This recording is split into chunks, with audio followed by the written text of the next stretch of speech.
아멘. 오늘도 이 새벽 시간에 아버지 앞에 나와 기도에 힘쓰시는 여러분들을 진심으로 환영하고 축복합니다. 오늘 말씀의 제목은 서로 노력하는 사랑입니다. 오늘 말씀은 이후의 연속에서 소개될 가정 울타리 안에 존재하는 세 가지 관계 중 첫 번째 관계, 첫 번째 모습에 해당하는 내용입니다. 부부간에 행해야 할 모습에 대해서 담고 있습니다. 이 내용들은 특별히 골로새서 3장 18절과 19절 그 구절들과 평행한 본문이지만 오늘 본문에서 훨씬 많은 분량을 다루고 있습니다. 오늘 말씀은 어제 본문이 19절에서 21절 말씀의 연장선상에 있다고 생각할 수도 있는 그런 말씀입니다. 어제 말씀이 19절에서 21절 말씀입니다. 시와 찬송과 신령한 노래들로 서로 화답하며 너희의 마음으로 주께 노래하며 찬송하며 범사의 우리 주 예수 그리스도의 이름으로 항상 아버지 하나님께 감사하며 그리스도를 경외함으로 피차 복종하라. 아멘. 이 말씀은 성령 충만과 연결된 그러한 특징들을 나열해 놓은 것입니다.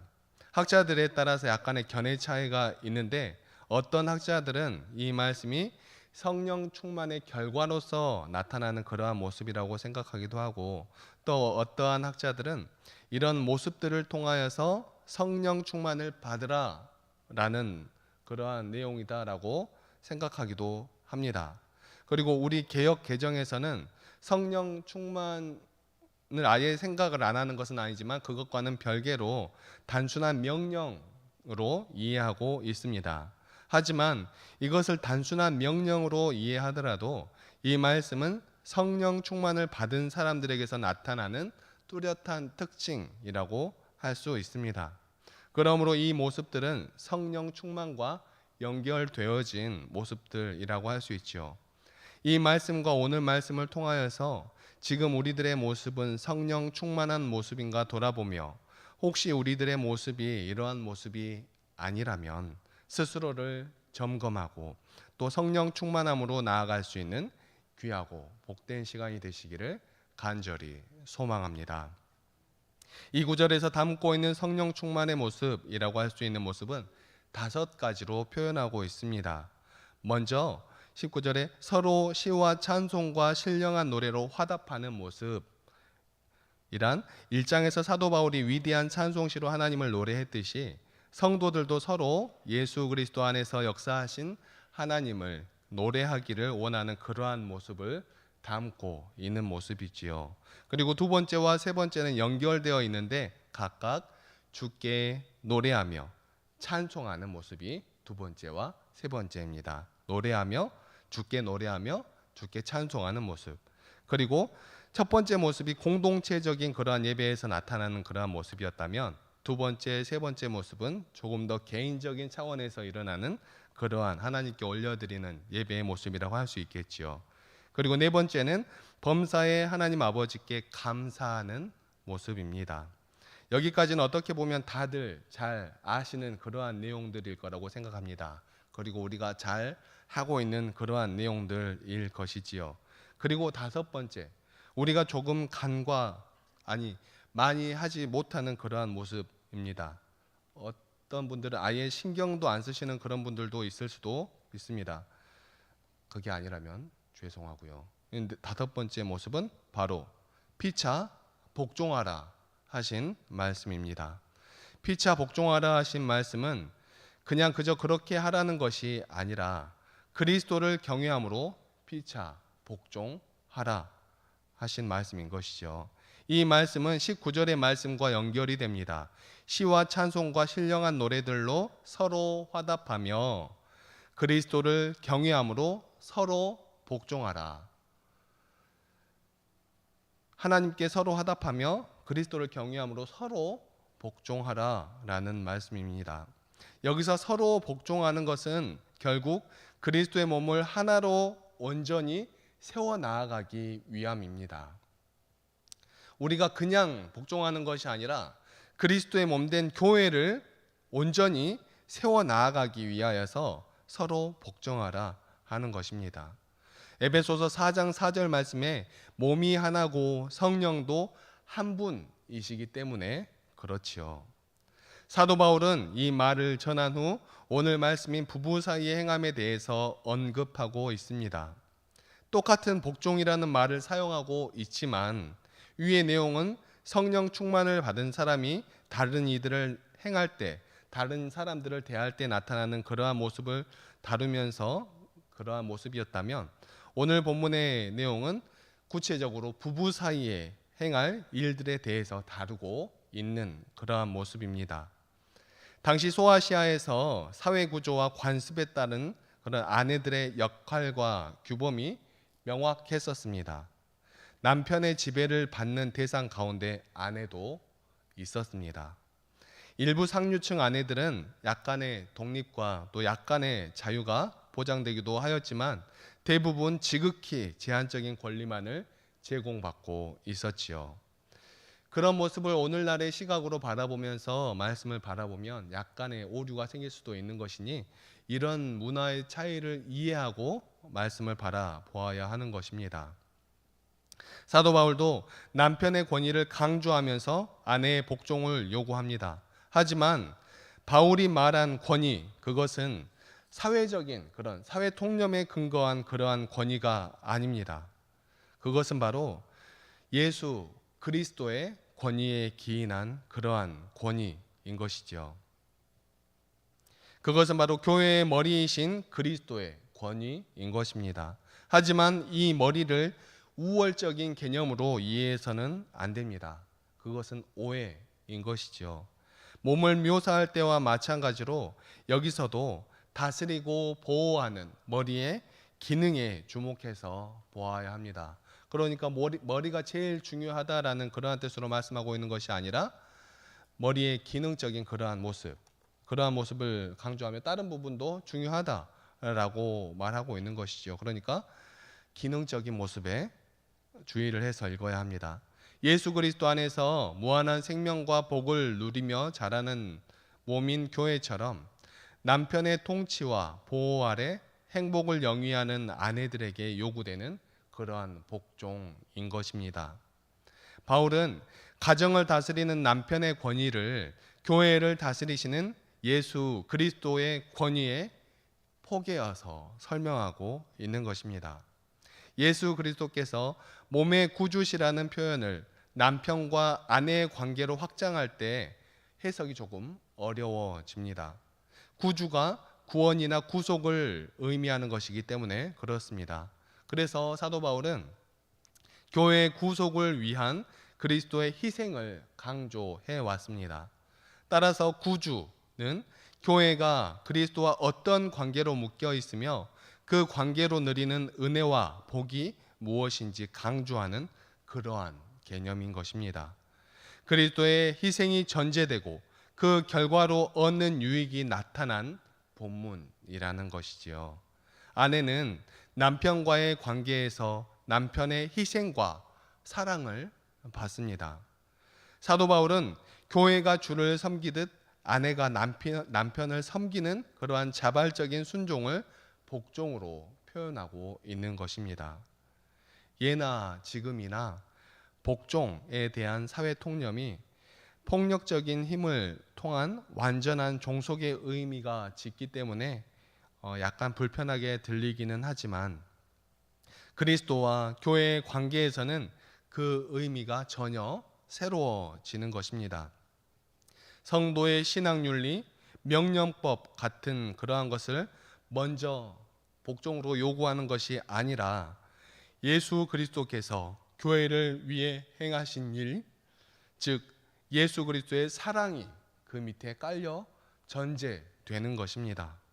사도 바울은 교회가 그리스도께 하듯 아내들이 남편들에게 복종하도록 명령하고 있는 것입니다. 교회는 그리스도의 몸으로서 성장에 필요한 모든 것을 머리이신 예수 그리스도께 공급받습니다. 교회는 헌신적으로 그리스도를 본받고 기뻐하며 경외하는 삶을 살아가야 하죠. 그것이 교회의 교회됨을 훼손하지 않듯이 남편을 향한 아내의 복종도 아내됨과 여성됨, 그리고 자기 자신의 정체성을 훼손하는 일이 아니다라는 것입니다. 이어서 25절 말씀입니다. 남편들아, 아내 사랑하기를 그리스도께서 교회를 사랑하시고 그 교회를 위하여 자신을 주심같이 하라. 아멘. 아내들에게 복종하라고 한 것이 과도한 명령이라고 한다면 남편들에게 사랑하라고 한 명령은 더욱더 그러한 명령입니다. 여러분, 근데 복종하라고 하는 말은 조금 마음에 걸리는데 사랑하라고 하는 것은 별로 안 걸리는 것 같죠. 그런데 잘 생각해 보시기 바랍니다. 그리스도께서 교회를 사랑하시듯 사랑해야 하기 때문에 그것이 더 어렵다라는 것입니다. 그리고 교회는 그리스도의 사랑이 열매입니다. 교회는 예수님의 그 사랑 안에 위에 서 있고 또 그 사랑 안에서 자라갑니다. 교회를 향한 그리스도의 사랑이 구체적으로 어떻게 표현이 됩니까? 사도 바울은 그리스도의 그 사랑을 교회를 위하여 자신을 주심으로 묘사하고 있습니다. 자신의 전부를 내어주신 그러한 사랑입니다. 그런데 그러한 사랑으로 사랑하라 하는 것이죠. 이렇게 사랑하라고 하면 사랑이 쉬울까요? 복종이 쉬울까요? 당연히 복종이 쉽겠죠. 전부 다 내어주라고 하는 그러한 사랑보다는 복종이 쉽겠죠. 어떻게 전부 다 내어줄 수 있겠습니까? 그런데 이것은 바울이 앞에서 매우 강조한 부분이었습니다. 그런데 이 부분이 참 재미있는 부분이기도 합니다. 오늘 본문 22절에서 우리 번역본에는 이렇게 번역이 되어 있죠. 아내들이여 자기 남편에게 복종하기를 주께 하듯 하라 라고 기록이 되어져 있습니다. 다른 번역본들에도 한글 번역본들에는 보통 이런 식으로 기록이 되어져 있고 영어 번역본에도 보통 이렇게 기록이 되어져 있습니다. 이런 내용으로 이런 문맥으로 기록이 되어져 있습니다. 그런데 원어는 그렇게 기록이 되어져 있지 않습니다. 물론 문맥상으로는 그 말이 맞습니다. 같은 말이 맞습니다. 그런데 자, 원어를 직역하면 이렇습니다. 읽어드리겠습니다. 아내들이여 자기 남편에게 복종하기를 주께 하라. 이 말씀이 원어는 이렇습니다. 아내들아 주께 하듯 너희 남편들에게. 어떻게 하라는 겁니까? 아내들아 주께 하듯 너희 남편들에게 뒤에 뭐 어떻게 하라 동사가 빠져 있습니다. 왜 그랬을까요? 사도 바울은 어떻게 보면 여성들에 대해서 어떻게 보면 잘 이해하고 있지 않았나 하는 그런 생각이 조금 드는 그러한 부분입니다. 나중에 천국 가서 사도 바울에게 왜 우리 보고 복종하라고 했어요? 이렇게 따질 수 없게 만드는 그런 부분이 아닌가 하는 그런 부분이기도 합니다. 그런데 아무튼 성경을 이렇게 자세하게 보다 보면 이렇게 재미있고 뭐라고 해야 할까요? 그 내용이 우리가 그냥 이해했던 그런 내용들과 다른 부분들이 조금 있습니다. 그런데 이런 부분들도 하나님께서 우리에게 원하시는 그러한 내용 안에서 문맥 안에서 생각하게 된다면 우리가 더욱더 깊은 부분으로 하나님께서 우리에게 원하시는 것이 무엇인지 더욱더 즐거운 마음으로 나아갈 수 있는 그러한 계기가 될 수 있는 것이지요. 앞에서는 아내들에 대한 명령어가 생략된 반면에 뒷부분에 남편들에게 아내들에 대해서 어떻게 하라고 할 때는 사랑하라 하신 말씀이 분명히 기록되어져 있습니다. 사도 바울은 남편의 사랑이 아내의 복종을 전제로 하지 않았음을 분명히 밝히고 있습니다. 그리스도의 전부를 내어주는 그 사랑의 결과가 교회이기 때문에 그리스도의 십자가를 통한 그 사랑에 자기를 모두 다 자기 목숨까지 내어주신 그 완전하신 사랑, 그 사랑의 결과가 교회이기 때문에 그 사랑을 그런 사랑으로 사랑하라 하는 것은 네 목숨을 다 바쳐서 사랑하라 하는 것이죠. 또한 본문을 보면 남편들에 대한 명령과 교훈을 훨씬 많이 다루고 있습니다. 당시 남편들의 의무와 책임이 아내들보다 훨씬 더 광범위하고 다양하며 또 교회를 위한 그리스도의 일하심의 크기가 훨씬 컸기 때문일 것으로 생각이 됩니다. 예수 그리스도의 속량하신 사랑은 전부 모든 것에 초점이 맞춰져 있습니다. 5장 2절의 말씀대로 우리를 위하여 자신을 버리사 향기로운 제물과 희생 제물이 되신 것이지요. 그 결과로 우리의 죄가 씻어져 정결하고 거룩하게 된 것입니다. 물로 씻어 말씀으로 깨끗하게 된 것은 실제적인 제의 형식이 아니라 성령을 통한 내적 씻음을 의미합니다. 아내는 남편들에게 성결해야 합니다. 그리스도는 교회를 신부로 삼으시려 정결하고 거룩하게 하십니다. 즉 그리스도의 사랑이 교회를 정결하고 거룩하게 만드는 것이지요. 그 결과로 교회는 예수 그리스도 앞에 영광스러운 존재로 설 수 있게 된 것입니다. 정결케 하는 예수 그리스도의 죽음은 완전하신 것이지요. 모든 것을 내어주신 것입니다. 그러므로 거룩한 예수님 앞에 오늘날 우리 교회 역시 거룩하고 흠없는 존재로 서야 하는 것이지요. 그리고 우리 성도들 한 사람 한 사람도 또한 그러한 모습으로 나아가려고 노력해야 하는 것입니다. 아내를 향한 남편의 사랑이 바로 그러해야 한다라는 것입니다. 남편의 온전한 자기 희생적인 그러한 사랑, 자기가 주도하려고 하는 그러한 사랑이 아니라 자기가 무엇인가 다 내 말대로 하려고 하는 그러한 모습이 아니라 남편이 모든 것을 다 내어주려고 하는 완전한 자기 희생적인 그 사랑이 아내를 정결하고 거룩한 존재로서의 그 전인격적인 변화를 이끌어낸다라는 것이죠. 그리고 그것이 남편을 머리로 둔 아내가 누리는 특권이자 유익인 것입니다. 바로 예수 그리스도를 우리 교회의 머리로 하면 우리 교회가 받는 어떠한 그러한 것들, 물론 그러한 당연한 것이지만 우리가 예수 그리스도를 통하여 받는 그러한 은혜와 사랑들, 그러한 것이 남편을 통하여 이루어진다라는 것이죠. 이어서 28절 말씀입니다. 이와 같이 남편들도 자기 아내 사랑하기를 자기 자신과 같이 할지니 자기 아내를 사랑하는 자는 자기를 사랑하는 것이라. 아멘. 남편의 아내 사랑을 남편의 자기 사랑에 빗대어 말하고 있습니다. 예수 그리스도와 교회가 얼마나 하나로 온전히 연합되어 있는지 사도 바울이 머리와 몸의 연합으로 표현했다라는 점을 생각하면 어떻게 보면 당연한 것 같기도 하죠. 그런데 우리는 이 부분을 읽을 때도 그냥 한눈에 쓱 보고 넘어갈 때가 많이 있습니다. 그런데 여러분 의미 깊게 생각해 보시기 바랍니다. 그냥 사랑하라고 하시는구나 하고 넘어갈 수 있는 그러한 부분이지만 사도 바울은 남편들이 자기 아내들을 사랑해야 함을 나타내는 단어를 쓸 때 강한 의무를 나타내는 동사를 사용해 강조하고 있습니다. 특별히 남편이 아내 사랑하기를 자기 몸을 사랑하듯 하라라고 그냥 적어 놓은 게 아니라 명령하고 있는 것입니다. 구약의 황금률 내 이웃 사랑하기를 내 자신과 같이 사랑하라 하고 말씀하신 것을 암시적으로 나타내는 그러한 명령이지요. 이웃들에게 그렇게 하여야 할진데 자기 자신의 아내에게는 말할 것도 없이 당연한 것이지요. 인간 관계에서 가장 온전한 연합이 부부의 연합이기 때문에 그렇습니다. 사도 바울은 창세기 2장 24절을 인용하는데 이것은 부부는 한 몸이 되는 가장 신비한 관계를 나타내고 있죠. 서로 한 몸이기에 아내 사랑은 곧 남편 자신을 사랑하는 것입니다.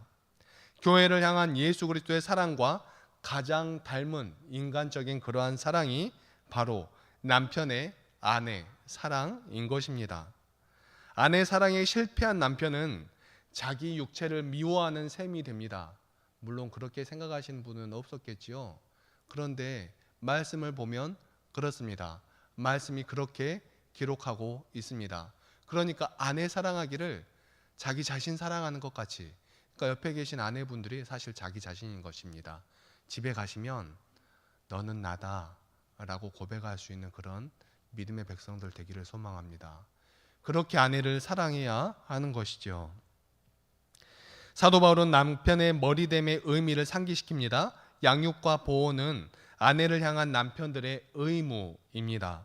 교회는 그리스도의 몸으로서 머리이신 그리스도로부터 양육과 보호를 받습니다. 그것이 몸인 지체들이 얻는 유익이지요. 사도 바울은 우리가 그 몸의 지체라고 선언합니다. 우리가 그리스도 안에서 그리스도로 말미암은 양육과 보호에 대해서 안다면 남편은 자기 아내 사랑하기를 어떻게 해야 할지 자명하게 알게 될 것입니다. 사랑하는 성도 여러분, 우리는 사랑이라는 말을 입에 담으면서 나의 가족은 사랑하지 못할 때가 많이 있습니다. 사랑이라고 말하면서 이웃 사랑하는 것만 사랑한다, 사랑이다 라고 생각할 때가 많이 있지요. 그런데 나의 가족 하나 제대로 챙기지 못하는데 다른 누군가를 챙긴다? 위선 아닐까요? 나 자신을 스스로 사랑하지 못하는데 다른 누군가를 사랑한다? 그것은 그냥 남에게 보여주기 위함입니다. 자기 자신에 대한 사랑도 완성되지 않았는데 어떻게 남에 대한 사랑이 이루어지겠습니까? 자기 몸뚱아리 하나 사랑하지 못하는데 어떻게 팔 뻗어서 닿지 않는 남을 사랑할 수 있겠냐 하는 것이죠. 잘못된 사랑인 것입니다. 그런데 우리는 그 사랑이 꼭 온전한 사랑인 것처럼 보고 배워왔던 것이 지난날의 우리들의 모습입니다. 하지만 예수님은 분명히 말씀하십니다. 이웃을 사랑하기를 내 몸같이 사랑하라고. 그것은 내 몸 사랑하는 것이 먼저 전제가 되어야 하는 것이죠. 사랑하는 성도 여러분, 우리 나를 사랑하고 하나님을 사랑하고 이웃을 사랑하며 세상을 사랑할 수 있는 우리 믿음의 백성들이 다 되시기를 간절히 소망합니다. 하나님은 우리에게 사랑해야 할 사람들을 주셨습니다. 우리는 온전히 사랑해내고 있습니까? 내 옆에 있는 사람도 제대로 사랑하지 못하면서 팔도 닿지 않는 곳에 있는 다른 사람들을 사랑한다고 하니 얼마나 안타까운 모습입니까? 얼마나 거짓되고 위선된 모습입니까? 우리 모두들 하나님께서 우리에게 주신 우리 가족들을 하나님을 사랑하듯 사랑하며 또 나를 사랑하기를 하나님을 사랑하듯 사랑하여 나를 사랑하는 그 사랑을 가지고 이웃들에게 온전한 사랑을 베풀어 줄 수 있는 귀하고 아름다운 믿음으로 성장하는 우리 순천 은성교회 식구들이 되시기를 간절히 소망합니다. 기도하시겠습니다. 사랑과 은혜가 충만하신 하나님 아버지, 너무나 감사합니다. 오늘 이 새벽 시간에도 우리를 단잠에서 깨워주시고 하나님의 말씀을 바라보며 한 걸음씩 한 걸음씩 나아가게 하여 주시니 너무나 감사합니다. 하나님, 우리는 우리의 생각과 우리의 모습대로 하나님을 사랑할 때가 너무나도 많이 있었음을 고백합니다. 하나님께서는 다르게 말씀하시는데, 다른 방향을 말씀하시는데 우리는 우리가 끝까지 고집한 방향대로 나아갈 때가 너무나도 많이 있었음을 고백합니다. 그 사랑 가지고 되겠느냐 말할 때도 많이 있었습니다. 그 사랑 가지고 세상에서 승리할 수 있겠느냐, 세상을 살아낼 수 있겠느냐 말할 때가 너무나도 많이 있습니다. 하나님의 사랑은 그렇게 약해 보이는 사랑입니다.